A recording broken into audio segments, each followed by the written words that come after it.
What does ASCCA stand for? Why do you exist, and what's your objective? Well, ASCCA was started because we could see that the internet was too good to miss.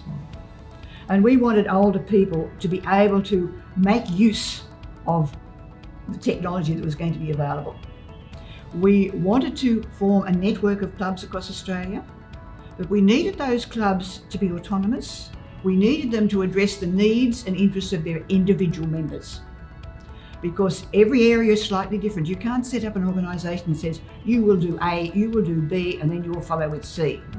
You've got to arrange it in a way that's going to suit that community. It's going to have to benefit that community. And ASCCA's aim is to try and encourage older Australians, seniors, to actually explore and enjoy the satisfaction and benefits of using technology. And the NBN is promising a lot, and we want to take advantage of what you're offering, and we want it to fit what we need. Tell me about your members. How many members do you have? Well, we probably have about 10,000 seniors learning how to use technology at the one time. Mm-hmm. We have clubs in every state of Australia. We have, last 2 years, we've been expanding in Western Australia and Northern Territory this year. And we are using video conferencing to try and reach the more remote areas, because there are disadvantages just by the distance of Australia. And that's where you've got to come in. Absolutely. That's where the NBN's got to be able to, those promises have got to come true. Well, I was very pleased to have the opportunity to ask my members if they had questions to ask the NBN. And here are some of those questions, and now perhaps you'll answer them to me. Now, how do I check when my address is ready to be connected to the NBN? So the simple way of doing this is to visit our website, the nbn.com.au. Front and centre, as soon as you get on our website, is a piece that says enter your address and check residential or check business. So what you want to be able to do is punch your address into that little dialog box. It will self-populate. So as you're typing your address, it'll bring the address up in there. So you don't have to worry about spelling street in its full term. If it's in there as ST, it already populates that for you. Good. Check residential and it will return a result. And that result will be, it's available to you now. And then you can check a little button which takes you to the provider page. So you can talk about your retail service provider, who's the telephone company or broadband company that you work with. If it's not available for you, what you will get is a date for when that service will be available to you. And I'm picking up from what you're saying that we actually deal with a telco, not with you. Correct. So NBN is a wholesaler. So if you think about an energy provider, you don't deal directly with us, but you'll go through a retail provider, which is your telephone or internet company typically. So whilst we're building the network and maintaining the network, the relationship you will have is with what we call a retail service provider. Well, that's important for us to know. Absolutely. Yeah. Absolutely. Now, to that point, the other way you can find out whether the service is available to you, if you don't want to go to the NBN website, you can contact your current phone or internet provider and they can do the check for you. Do I have to switch to the NBN access network?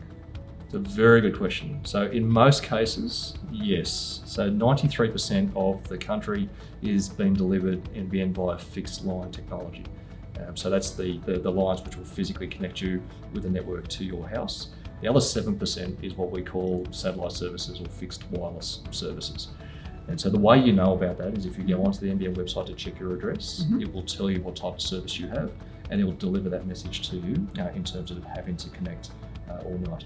If you are in a fixed line service, from the time we make the service readily available to you to connect, you've got 18 months to make the switch.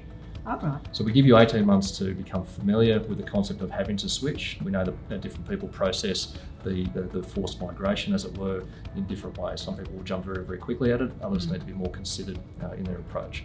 So you have 18 months to make the switch. Gives you a lot of time to talk to your friends, your family. If I have a medical alarm, is it going to work? It's important to check. So not all devices will work on the NBN network. So it's important to check with your provider as to whether it will work or not. There is a medical alarm register that we hold within NBN Co, and that's for monitored medical alarms. Yes. So if you have seen your practitioner and there's a serious health risk, where it is monitored and is flagged with us, then we would already potentially know about you. Right. But the way to do that, again, through the NBN website, or talk to your provider and get yourself on that list if there's a diagnosed medical condition. There is a subsidy scheme at the moment that NBN Co is championing, which allows the seniors to sit there and have surety of mind if they have to go out and purchase another device which makes it compatible, then it's subsidised. Oh, that's excellent. That's really good. I've had many reports of scams using the NBN name. Whoops, do they? Yes, quite prolific. And so what we often see, this happens in two waves, is scammers typically follow our rollout and speak to unsuspecting people as we're rolling out the network, or they tend to be broadcast and hit in certain areas. The thing to understand here is that NBN is a wholesaler and we don't have a commercial relationship with a customer or an end user. And within that there, it means that we will never ask for your personal information, nor will we ask or solicit money from yourselves. We're pretty keen never to give that information. Absolutely. On the phone or on the line. Absolutely. So what we encourage people to do there is if you suspect that people are asking for your questions and they're representing themselves as NBN, is not to give that information forward. If they are putting themselves forward as a telecommunications provider, hang up from that call if they think a suspect and ring that provider back, or you can then contact ScamWatch and register the complaint and I'll take it forward. Is there any particular problem that we need to know about if there's a power outage? Yes, with the NBN network, our services won't work during a power outage. Oh. So it's very different to your traditional telephone line that you would have otherwise had up until NBN. So what we encourage our end users to do is have a charged mobile phone or an alternative source of communication charged on the ready in case of a power outage. Some of our seniors are not too keen on using the internet. They rely on a landline. How are they going to manage? Okay, so Australia's broadband network, by virtue of it being broadband, let's not have that discourage people. It is for broadband as well as a telephone service. So if there's anyone out there that doesn't want to have broadband, that's okay. You can still use the NBN for your telephony needs. Right. I'll be fairly keen to encourage them to use the internet because I think it's too good to miss. Fantastic. Well, I was very pleased to have the opportunity to ask my members if they had questions to ask the NBN.